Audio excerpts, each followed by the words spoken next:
আমাদের দেশে মহিলাদের প্রতি এত অবিচার আমরা করি, এত জুলুম আমরা করি। নামাজি কালামী মুসলমানরাও, অন্যদের কথা তো বটেই, যে মেয়েদের সম্পদ কি সেটা পরিষ্কার করে তাদেরকে বুঝাই দেই না। অনেক স্বামী আছেন যে তারা স্ত্রীকে স্বর্ণ দেন, গহনা দেন, প্রবাসী আছেন সেখান থেকে স্বর্ণ পাঠান, বিয়ের সময় স্বর্ণ দেন। এই স্বর্ণের মালিক কে সেটা আসলে পরিষ্কার থাকে না। বলে কেন পরিষ্কার থাকে না?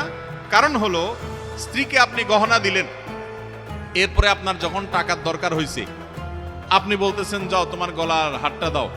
কি করবা? বলে ওই যে স্বর্ণকারের কাছে দিয়ে টাকা আনবো বা বিক্রি করে দিব। তো বেচারি গলা থেকে কিনে ওটা খুলে দিয়ে দিতে বাধ্য হচ্ছে। এই দৃশ্য আমাদের দেশে আছে না নাই? এমনকি স্বামীর মা, স্বামীর বোন বা যে কেউ পরিবারের, তারা চাইলেই তার গহনা নিয়ে যেতে পারতেছে, সে অধিকার মনে হচ্ছে তাদের আছে। এরকম একটা অবস্থা আছে না নাই আমাদের দেশে?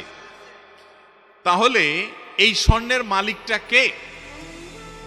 একটা হতে পারে যে স্বামী এটার মালিক, তিনি তার স্ত্রীকে ব্যবহারের জন্য দিয়েছে, যে ঠিক আছে তুমি এই স্বর্ণ ব্যবহার করো, আমার যখন লাগে আমি নিয়ে নিব, তোমাকে মালিক বানাই দেই নাই, শুধু ব্যবহার করতে দিলাম। এরকম যদি হয় তাহলে তো এটা দান করা হলো না। মোহর হিসাবে যদি আপনি স্ত্রীকে স্বর্ণ দেন তাহলে সেটার মালিক কে হবে? স্ত্রী হবে। ওইটা তো আপনি নিতে পারবেন না।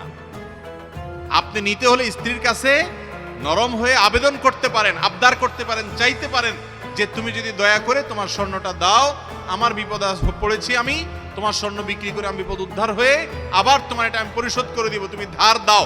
এটা আমি চাইতে পারেন আপনি। আর আপনি চাওয়ার পর স্ত্রী দিবে কিনা সেটাও তার অধিকার আছে। সে যদি বলে না তুমি আবার কখন টাকা পয়সা কামাইতে পারবা না পারবা, আমি দেব না, তুমি অন্যভাবে সারো, সে অধিকারও স্ত্রীর আছে।